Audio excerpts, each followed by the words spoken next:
What up, though, y'all? It's your boy Shane G, and we are back with another episode of Politics as Usual right here on the Ethos Media Network. Make sure you like, you share, you subscribe.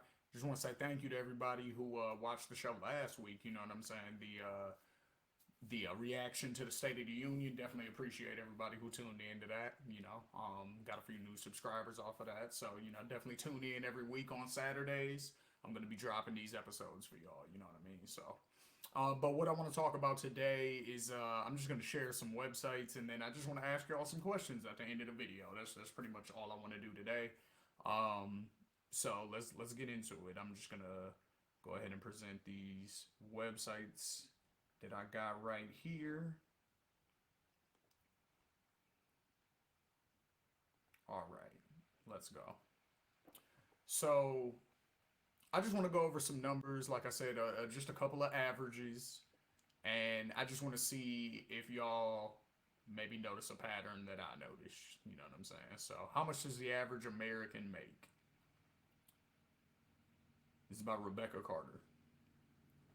Want to find out how your salary stacks up to the average U.S. income as the cost of living goes up and the national salary continues to evolve in a changing economy? It can be difficult to keep up and earn enough to make a comfortable living. Here's the guide to the average income in the United States. So this is according to race, gender.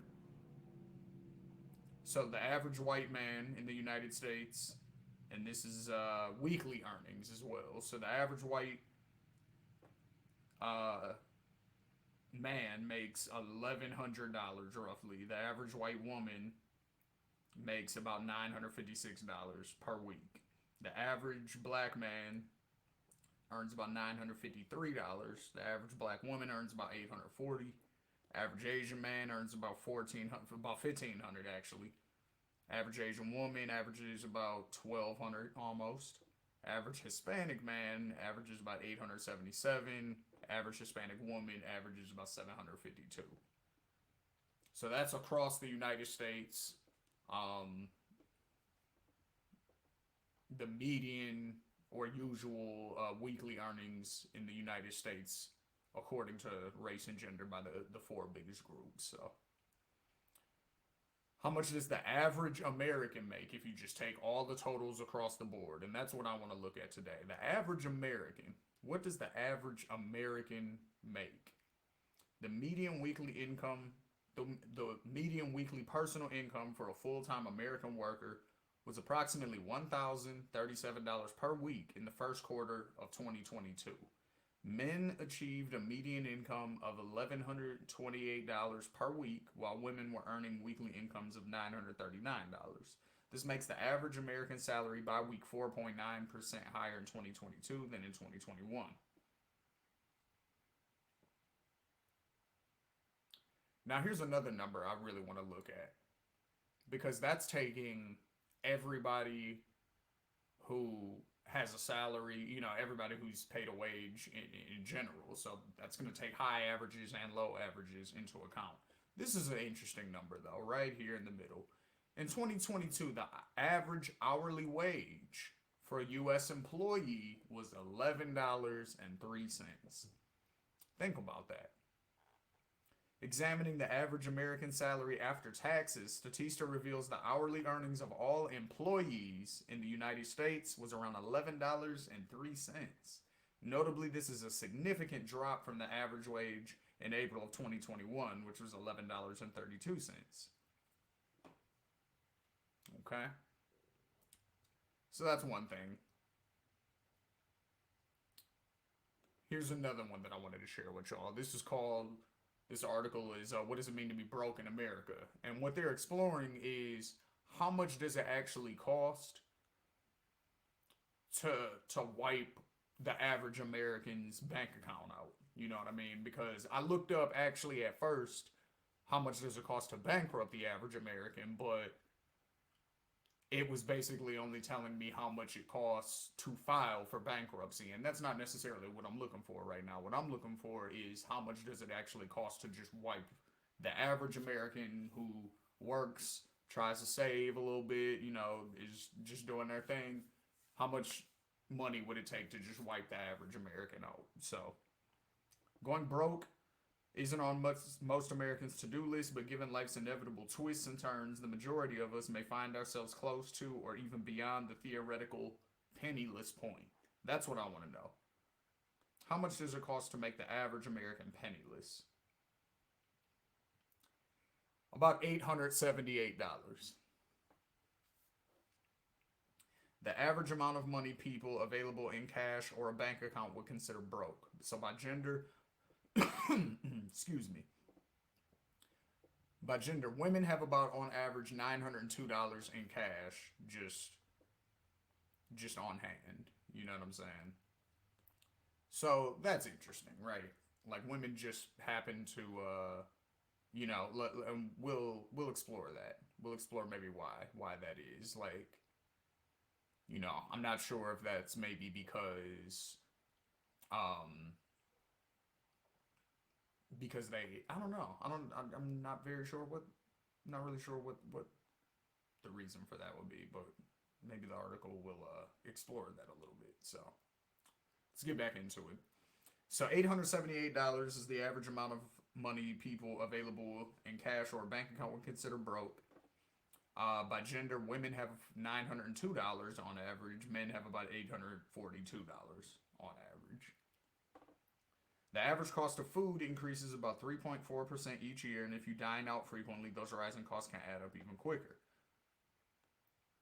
Adding in Uber rides, blah blah blah. So there looks like they're trying to actually spin this to make it like your fault for spending too much.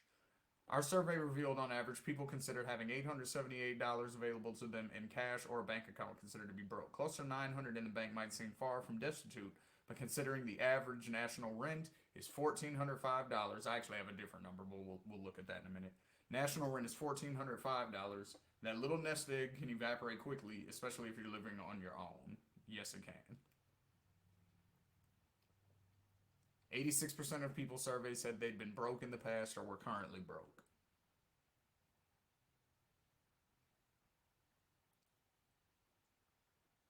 Women were more likely to be broke than men. Wait, women were more likely than men to be broke because they overspent on food or had to wait for their significant other to get paid.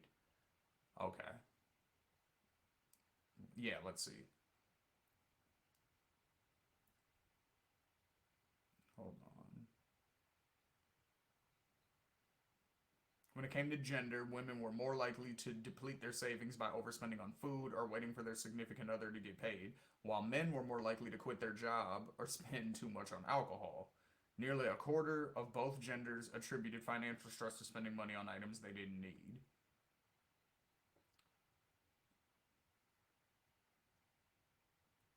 So these are all the different reasons. Spent money on unnecessary items, spent money on food, had to wait on significant other or roommate to get paid, spent my money on helping someone else, quit my job, was fired from my job, spent my money on travel, spent my money on alcohol. Okay, so let's look at the percentages. So spent my money on food, women 27%, men 20%. Spent my money on unnecessary items, women 22%, men 23%. Had to wait on significant other or roommate to get paid, 15%, 9% for men. Spent my money helping someone else, 12% for women, 16% for men. Okay. So that was sort of going into what I was thinking, maybe. Like, because men typically have to dish out more money than women, is why they would have less in their bank account on hand on average. That's why their number was like 800 something and women's was 900 something. That was what my suspicion was. Um, and then had to wait on significant other or roommate to get paid for women being 15% of the reason versus men being 9%. That also leans into that also. Quit my job, 9% for women, 19% for men. Was fired from my job, 8% for women, 7% for men. So that's the same basically. Spent my money on travel, 6% for women, 3% for men. Spent my money on alcohol, 5% for women, 11% for men. Okay? So this is another question that I wanted to explore with y'all. So this article is how many Americans are living paycheck to paycheck? because there's something that I'm trying to basically get across here.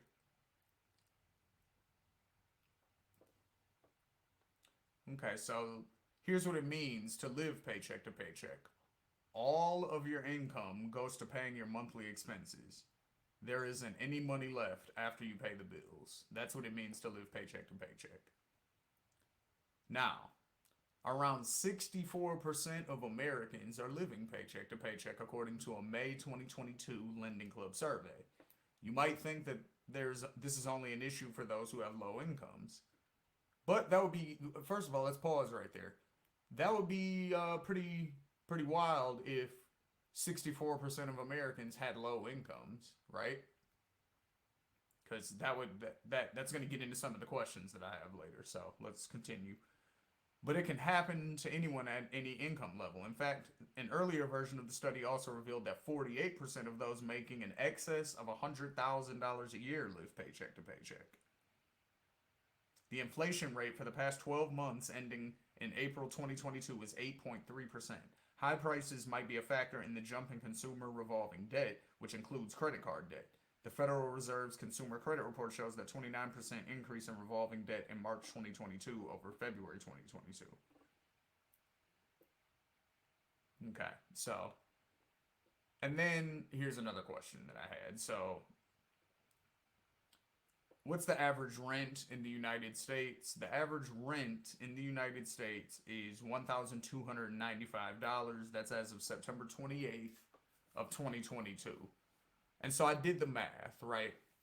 I did the math. What is the average wage by an hourly worker? It was $11.03. Given there's about 4 weeks in a month, what's roughly their monthly income? It was $1,700 and some change.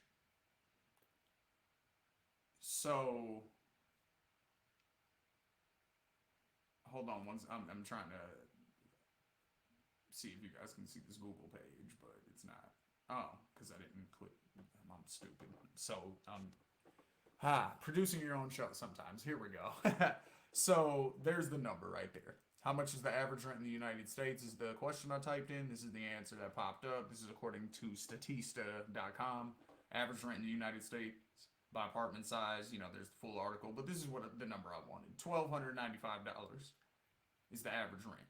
So if you're making a little over $1,700 a month, and you're making $1,700 a month, because that's the average. So some people are actually making less than that, remember. And your rent is $1,295. That's not including any utilities. That's not including if you have a vehicle. That's not including gas for the vehicle or insurance for the vehicle, you know, or any maintenance for the vehicle.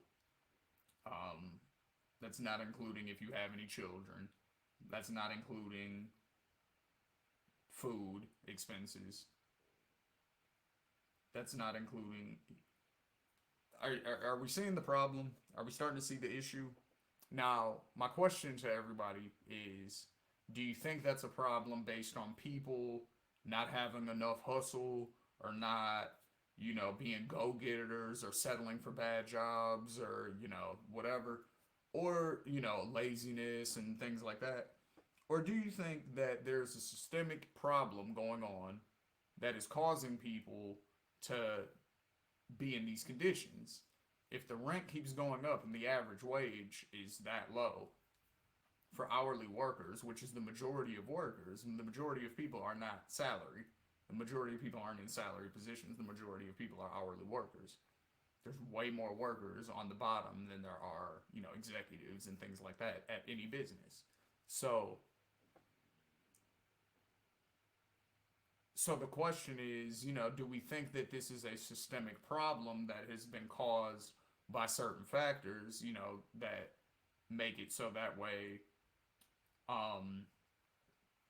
you know, certain outcomes lean in certain favor, you know, in certain parties' favor?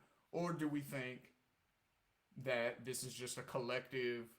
More and more people are just super lazy now and they're settling for shitty jobs and complaining about it and they just don't want to do better. And work ethic is just gone now. Like, which do we really think it is? That's the question that I have for you guys today. Has American work ethic just disappeared and we just, gotta pull ourselves up by our bootstraps? Or is there something else going on that's causing all of these problems?